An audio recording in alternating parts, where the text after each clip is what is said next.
स्थान बढ़वानी 2023 में विधानसभा चुनाव मध्य प्रदेश होना है। इसी कड़ी में मध्य प्रदेश के जिला मुख्यालय बड़वानी में क्या होगा राजनीतिक विश्लेषण, क्या क्या होंगे राजनीतिक मुद्दे।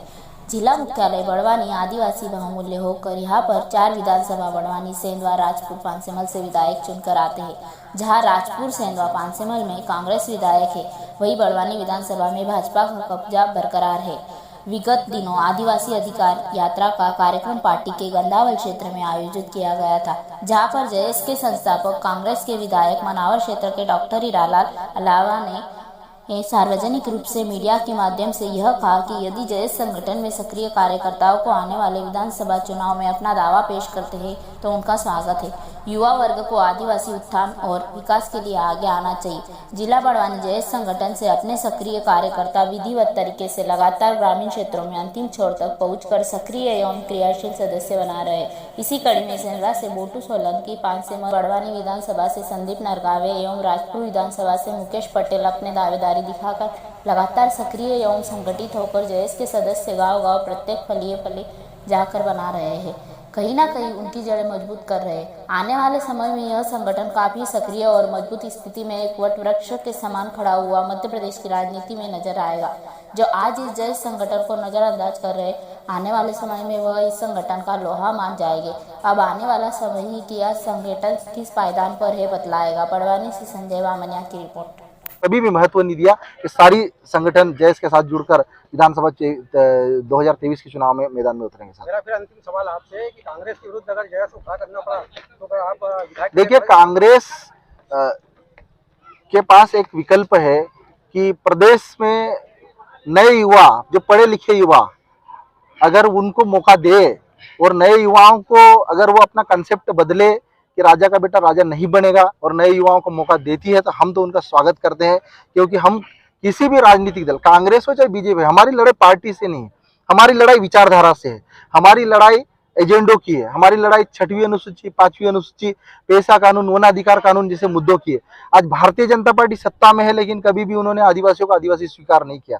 कभी भी उन्होंने 5वीं और 6वीं अनुसूची का जिक्र तक नहीं किया। इनके नेताओं ने कभी भी आदिवासियों को आदिवासी बोलने में इनको शर्म महसूस हुई है। तो ऐसी पार्टियां जो आदिवासियों के अस्तित्व को स्वीकार नहीं करती है, आदिवासियत को स्वीकार नहीं करती है, आदिवासियों के अधिकारों के पक्षधर नहीं है, ऐसी पार्टियों का हम समर्थन नहीं कर सकते हैं। लेकिन कांग्रेस जैसी पार्टी अगर आदिवासी युवाओं को, आदिवासियों के अधिकारों को, आदिवासी मुद्दों को महत्व देती है, तो बिल्कुल हम उनका स्वागत करते हैं। मंच जैसा आपने बोला था कि 70 साल से जो है आदिवासियों का विकास नहीं हुआ जी, तो 70 साल का जो विकास है उसमें कहीं ना कहीं कांग्रेस पार्टी का भी देखिए हम लोग तो सभी पार्टियों को घेर रहे हैं। जो भी पार्टियां सत्ता में रही है और उन्होंने आदिवासियों के अधिकारों को, आदिवासियों के क्रांतिकारियों को, उनके दुख दर्दों को नहीं समझा, तो हम सबको दोषी बराबर मानते हैं।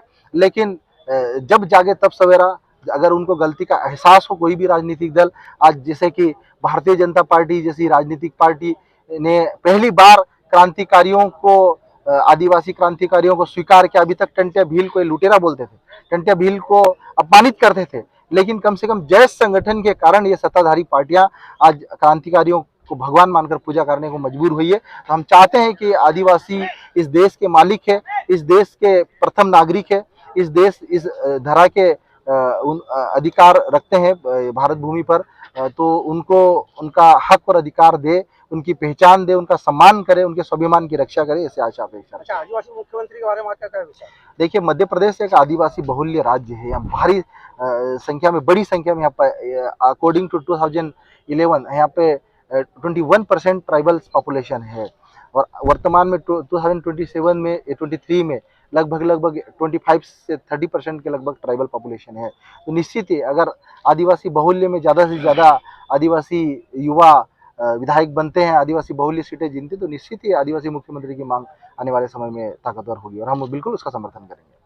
इसके समानांतर जो कांग्रेस चल रही है और कांग्रेस के समानांतर जेएस चल रही है, वो जेएस जो लगातार जो है सक्रिय सदस्य बना रही है और उन्होंने अपने टिकट भी फाइनल कर दिए अप्रत्यक्ष रूप से। जैसे सेंधवा से मोन्टू सोलंकी है और अपना यहाँ से पटेल है, अपना पांसेमल से भरवानी है, संदीप नरगावे है। तो देखिए, मैं आपको बताना राजपुर से 2000 कार्यकर्ता भी जल्दी शामिल होने वाले जेएस में। तो क्या ऐसा देखा? देखिए, मैं आपको बताना चाहता हूँ, मैं बोलता हूँ जेएस यानी जय युवा आदिवासी संगठन, मेरे बच्चे भी हैं उसमें, वो भी आदिवासी युवा है, तो जय युवा आदिवासी संगठन मेरे बच्चे भी है, और वो भाजपा को वोट दे ऐसा कतई नहीं हो सकता। अब भी राजू पटेल जी अब भी गए यहाँ से, और मोन्टू सोलंकी जी की बात करें, वो सब भी कांग्रेस के संपर्क में, कमलनाथ जी के संपर्क में, हमारे संपर्क में, कांग्रेस से भी टिकट मांग रहे हैं वो। तो कांग्रेस के खिलाफ नहीं जाना है। जयेश के हमारा परिवार और कांग्रेस का परिवार और पदाधिकारी हम सब एक है, परिवार के रूप में हमें। नहीं, वहाँ पर जो डॉक्टर हीरालाल अग्रवाल ने घंटावल के अंदर जो आदिवासी जो अधिकार यात्रा के दौरान गृह मंच से उन्होंने सहयोग कराया कि अगर यदि जय संगठन लड़ता है तो बराबर जो है उसको समर्थन किया लेकिन हम जाएगा। लोग अंदर की सारी चीजें जानते हैं। सरकार में आने के बाद ठीक अपने अपनी वो कोशिश प्रयास कर रहे हैं, और हमने भी अगर ये बात आई तो हम भी पार्टी के सामने इस बात को रख चुके हैं कि अगर हमसे ज्यादा कोई वोट पड़ाने वाला अगर राजपुर विधानसभा में कोई कैंडिडेट मिलता है, चाहे वो हमारा जयेश या अन्य किसी संगठन में काम करने वाला और जो कांग्रेस से जुड़ा हुआ है, आप उन पे भी विचार करें। तो ये तो देखो पार्टी का सर्वे है, कमलनाथ जी का सर्वे है, और जो मोटे मोटे ज्यादा जो वोट जो ले सकते हैं उनके अनुसार टिकट फाइनल होना है। लेकिन मैं आपको बताना चाहता हूं कि कोई भी कांग्रेस अभी कोई चांस मिस नहीं करना चाहती है। पूरे सब अपने अपने टिकटार्थी अपने अपने प्रयास कर ले, लेकिन जो जीतने वाला कैंडिडेट होगा पार्टी और आदरणीय कमलनाथ जी उनको उठाएंगे। और जयेश पूरी तरह से हम लोगों के साथ में, हीरालाल अलावा जी और हम लोग साथ साथ में मध्य प्रदेश के सर्वहारा वर्ग के मुद्दों को हम लोग उठाते हैं, जिसमें आदिवासी वर्ग के भी हम लोग मुद्दे उठाते हैं। लेकिन सब मिलकर भाजपा के खिलाफ, और भाजपा के खिलाफ हम एक होकर लड़ेंगे।